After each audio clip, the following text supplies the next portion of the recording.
Con este calor, lo único que quiero es estar en la playa, disfrutando de las olas del mar.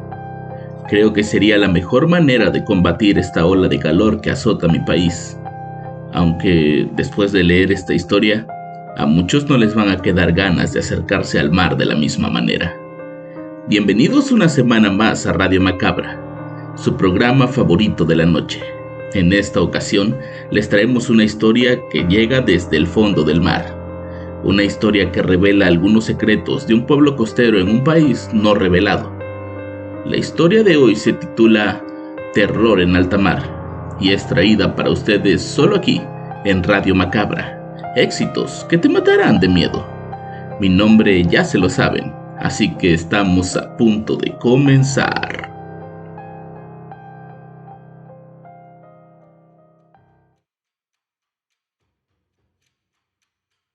El mar ha formado parte de mi vida de una manera casi vital. Vengo de una familia de pescadores que llevan ya 4 generaciones. La casa familiar está frente al mar. Los negocios de comida de la familia dependen enteramente del mar. El turismo y hasta cierto punto mi fe dependen del mar también. Mi padre murió hace unos meses y me toca tomar las riendas del negocio con mi hijo. Es momento de enseñarle los secretos del mar tal y como fueron enseñados a mí. Es momento de que él sepa por qué nuestra familia le debe todo y siempre estamos buscando cómo pagarle de regreso. Es momento de que él viva la misma aterradora historia que yo viví cuando tenía tan solo 9 años. Desde muy chico tengo recuerdos de ver a mi abuelo y a mi padre salir a pescar. Al principio en unas lanchas bastante rudimentarias. Ni siquiera parecían estar preparadas para el mar y aún con todo eso, volvían sanos y salvos y con muchos peces. Mi familia siempre fueron buenos en lo que hacían. Poco a poco la situación mejoró y la embarcación creció. Ya había espacio para más personas y para más pescado, pero la rutina siempre era la misma. Salir muy temprano en la madrugada antes de que saliera el sol y volver antes del anochecer. En la costa donde nosotros vivimos existen tantas leyendas como playas, cada una con su estilo particular y con su protagonista. Hay quienes dicen que cerca de la costa se puede escuchar por las noches el canto de un animal grande, como si de algún cetáceo se tratara y estuviera escondido esperando ahí para hundir embarcaciones.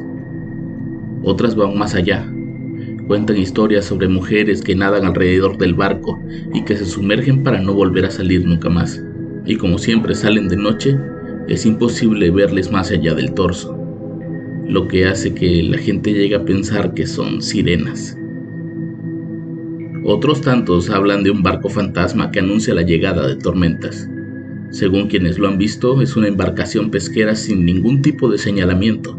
El metal es color café a causa del óxido y la tripulación siempre trabaja como si estuvieran cargando toneladas de pescado.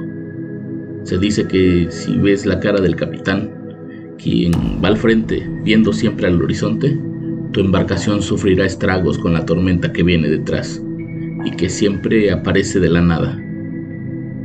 Casi todas estas leyendas fueron traídas de otros lugares por navegantes que, por cuestiones climáticas o simplemente por descanso, anclaban cerca de las costas y recorrían los pueblos para comer y comprar víveres.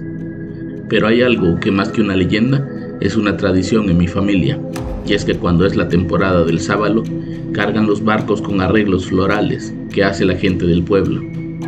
Hasta los 9 años yo siempre lo vi, pero nunca supe por qué lo hacían. En mi mente pensaba que se trataba de alguna especie de ritual para traerlos con bien a su regreso, pero justo cuando me tocó ese viaje, por primera vez, descubrí de qué se trataba todo. Ese día me despertaron muy temprano, y a pesar de que mis padres no estaban de acuerdo con que yo fuera, mi abuelo decía que mientras más joven sería mejor, pues yo continuaría con el negocio de la familia y en esos tiempos la palabra del abuelo era la ley. Así que no tuve opción, tenía que ser parte de ese viaje. Recuerdo que aún era de noche cuando nos reunimos todos en el embarcadero del pueblo. Mi abuelo me dijo que cargara unas flores y que para nada me quitara el rosario que me estaba dando. Yo lo menos que quería era ir cargando cosas. Estaba ahí un poco en contra de mi voluntad, pero bueno, como dije antes, no tenía opción. El viaje de ida fue de unas 4 horas, parando en zonas donde las aves nos indicaban el lugar donde más peces se podían concentrar. El movimiento de la embarcación, el sol y mi falta de experiencia en alta mar hicieron que me pasara casi todo el trayecto vomitando, lo cual para nadie era bueno.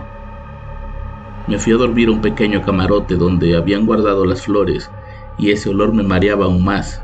Incluso sentía que me faltaba el aire. Me quité la playera y el rosario, pues me habían dado ganas de vomitar de nuevo, por lo que salí corriendo hasta la borda para poder hacerlo. El suelo estaba mojado, por lo que me resbalé y tropecé con una cuerda, haciendo que cayera al suelo y me golpeara la cabeza, dejándome inconsciente por unos segundos.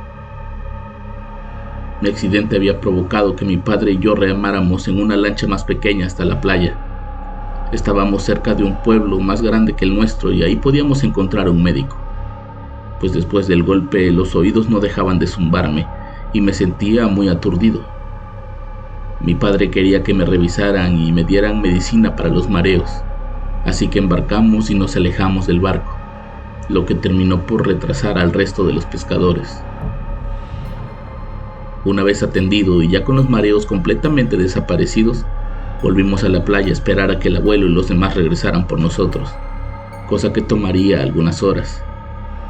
Mi padre se mostraba preocupado por la hora, pues no quería que se nos hiciera de noche por ahí. Yo no dejaba de disculparme por no ser lo suficientemente bueno. Realmente me sentía avergonzado, pero eso a él no le importaba. Solo quería que volvieran por nosotros lo más pronto posible. De pronto estábamos hablando cuando se dio cuenta que no tenía mi rosario en el cuello. Cuando me preguntó dónde lo había dejado, yo no recordaba, por lo que le dije que tal vez estaba en el consultorio del doctor. Regresamos a buscarlo, pero no encontramos nada. Recorrimos el mismo camino viendo si de casualidad lo encontrábamos, pero no pasó nada. Así que volvimos a la playa a esperar a los demás. Dieron las 6 de la tarde y el sol estaba poniéndose en el horizonte, cuando a lo lejos vimos la embarcación acercándose para que nosotros los alcanzáramos en una lancha. Mi padre me apresuró a abordar y comenzó a remar lo más rápido que podía. No lo voy a negar, su actitud me hacía sentir mucha ansiedad y algo de miedo. Iba agarrado de uno de los extremos de la lancha mientras las olas nos hacían movernos en todas las direcciones, cuando de pronto algo salió del agua y tomó la lancha. Un par de manos a unos centímetros de las mías se aferraban a la pequeña lancha, provocando que nos inclináramos hacia ese lado. Entonces mi padre comenzó a remar y dijo que me cambiara hacia el otro lado para hacer contrapeso, y al hacerlo ocurrió lo mismo. De pronto del agua salían manos, eran muchas, ni siquiera las pude contar. Con todas las fuerzas intentaban voltear la lancha con nosotros ahí. Mi papá gritaba desesperado, pero el barcón estaba lejos como para poder escucharlo. Entonces dejó de remar y corrió a abrazarme contra su pecho. No abras los ojos, solamente ponte a rezar. Todo va a estar bien, me dijo mientras me abrazaba con fuerza. Antes de cerrar los ojos eché un vistazo al agua y lo que vi fueron los rostros demacrados de personas casi cadavéricas. Eran hombres, casi todos, querían voltearnos a toda costa. Era horrible y muy perturbador. Se podía sentir el movimiento violento de la lancha y cómo el agua comenzaba a caer en nuestros pies. No escuchaba nada más que la voz de mi padre y mis propios rezos. Aquello debió durar unos 5 minutos que se sintieron como horas, hasta que poco a poco aquel brusco movimiento cesó. Poco a poco la lancha se fue quedando estable sobre el mar, mientras mi padre lentamente me despegaba de su pecho y me decía que era seguro abrir los ojos. Cuando miré hacia el barco, ya estábamos cerca, y a nuestro alrededor estaban aquellos arreglos de flores que cargábamos, flotando en el mar. Cuando por fin nos recogieron y pudimos estar a salvo en el barco, mi abuelo corrió a vernos y a regañarme. Sabía que yo no tenía mi rosario, pues él lo había encontrado en el camarote después de que bajamos a buscar al médico. Déjalo en paz, es su primera vez, ya tuvo suficiente con lo que vio allá abajo, le dijo mi padre para terminar de una vez por todas con el regaño. El resto del camino me la pasé llorando en ese pequeño y viejo camarote. No estaba seguro de que lo que había visto era real o parte de las alucinaciones provocadas por el golpe, pero todos los tripulantes parecían saber exactamente lo que me había pasado. Al llegar a casa, mi papá me sentó para escucharlo. Mi madre estaba con él. Sabía que tenía dudas y que tenían que aclararlas. Yo no sabía qué decir o preguntar. Solo quería que se me olvidara todo lo que había visto esa tarde. ¿Qué era lo que nos quiso voltear la lancha?, pregunté llorando. Mi padre y mi madre se quedaron callados, y cuando estuvieron a punto de contestar, la voz de mi abuelo se hizo presente. No los querían voltear. Los muertos querían tomar su lugar. Mi abuelo se acercó a mí y me pidió disculpas por el regaño de horas antes. Me puso mi rosario y me hizo prometer que nunca más me lo quitaría cuando saliera al mar. Esa noche supe de qué se trataba esa tradición. Según las creencias del pueblo, todos los que han perdido la vida en el mar se quedaron en esas aguas y buscan la manera de volver a casa, sin importar a quién tengan que ahogar en su lugar.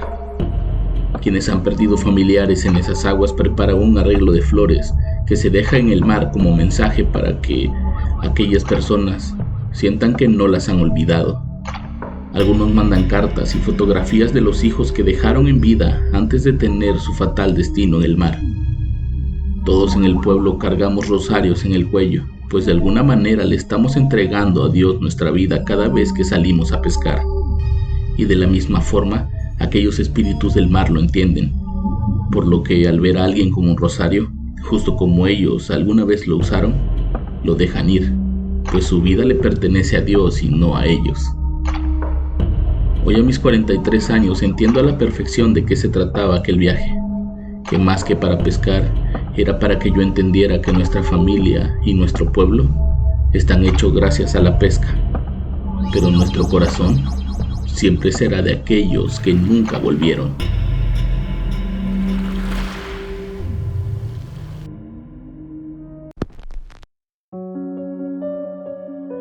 Debo reconocer que quedé muy intrigado con esta historia. La verdad es que me gustaría saber dónde ocurrió. Si ustedes tienen una idea, háganlo saber en los comentarios. Yo los espero la próxima semana con más Radio Macabra, éxitos que te matarán de miedo. Buenas noches.